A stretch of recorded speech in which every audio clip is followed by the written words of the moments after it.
Hades is a dungeon crawler roguelike where you play as Zagreus trying to escape from the underworld and from your father, Lord Hades.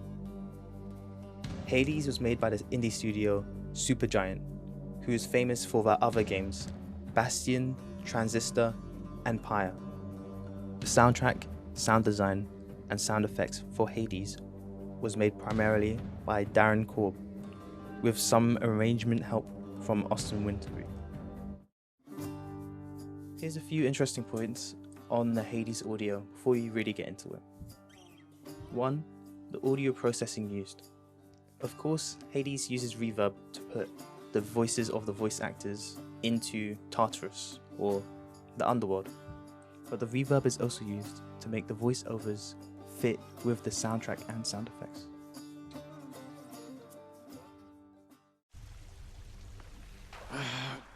Damn it. I'm home. Yes, carry on everyone, don't mind me.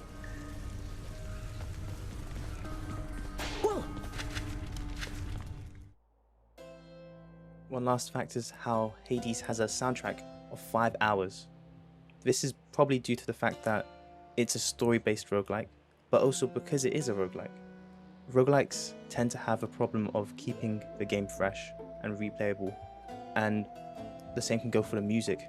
After listening hours and hours to the same track again and again, it can become stale and honestly put people off playing the game.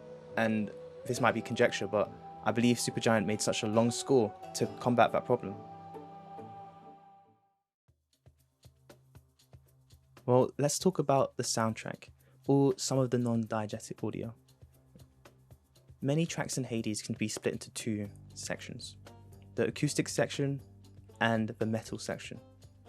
In an acoustic section, you'll usually find the banzuki, or practically a Greek lute, which is in keeping with its Greek setting, and also other string instruments, like the cello, double bass, violin, practically a small orchestra, giving its acoustic timbre or sound.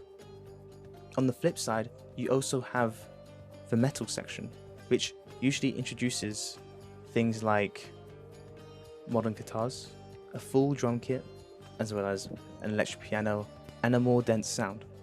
These 2 sections are primarily used for 2 different phases in the game, the combat sections and the non-combat sections, the metal part being for combat and the acoustic parts being for primarily non-combat situations.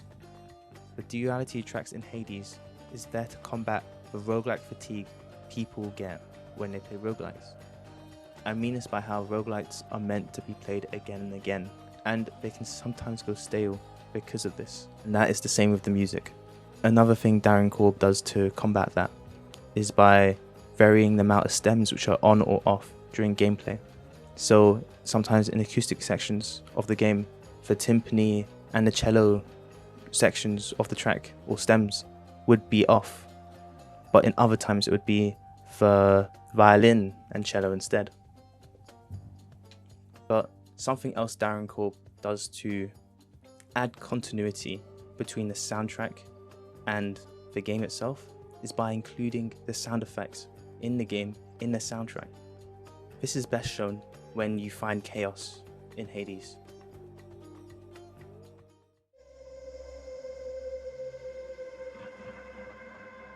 The moment you enter the floor, the first thing you hear is Chaos's boon sound effect playing in the soundtrack.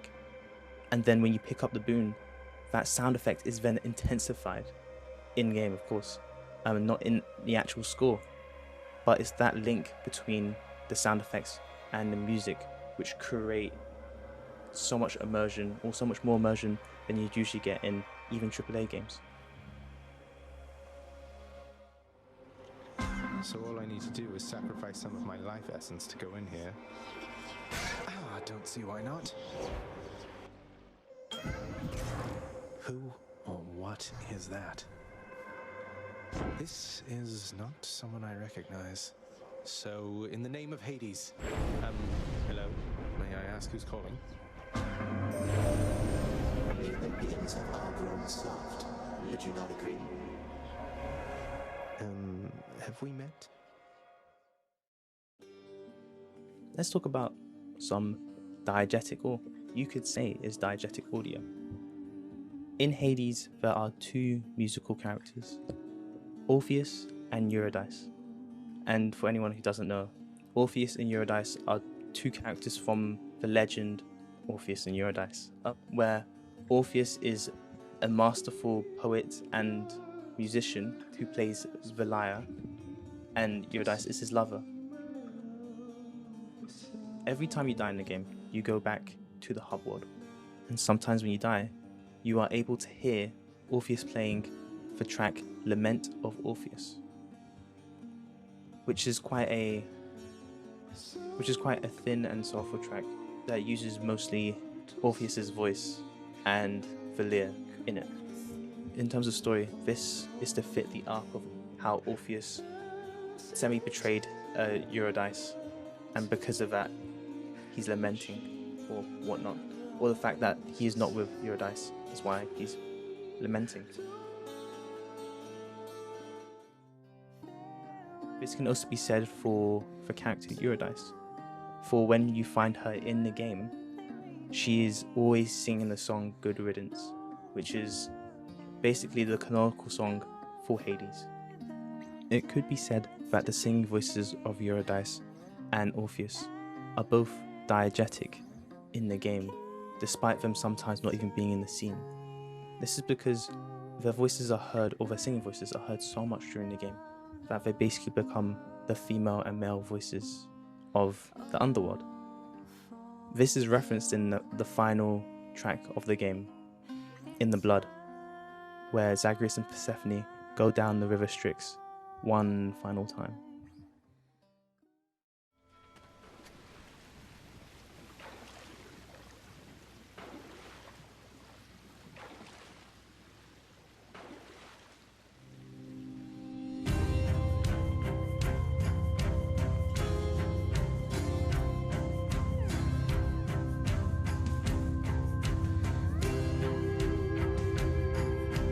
Wait, isn't this Eurydice and Orpheus? Snow everywhere. Mother.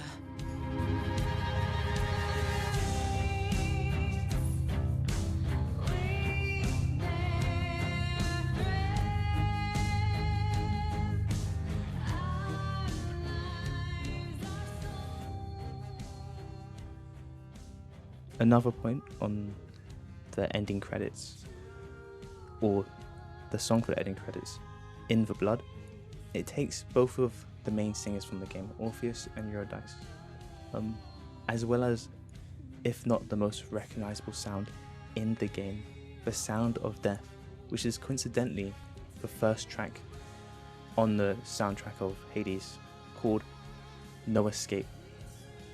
No Escape plays every time you die in Hades, or every time anything dies in Hades, or a boss dies in Hades, making it the most recognizable sound that anyone who plays Hades for more than 10 minutes would recognize.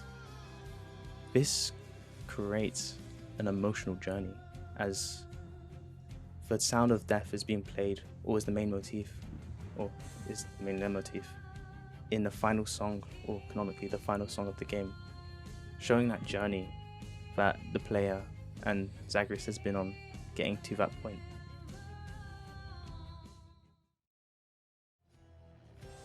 So yeah, Hades has good music. Go play it.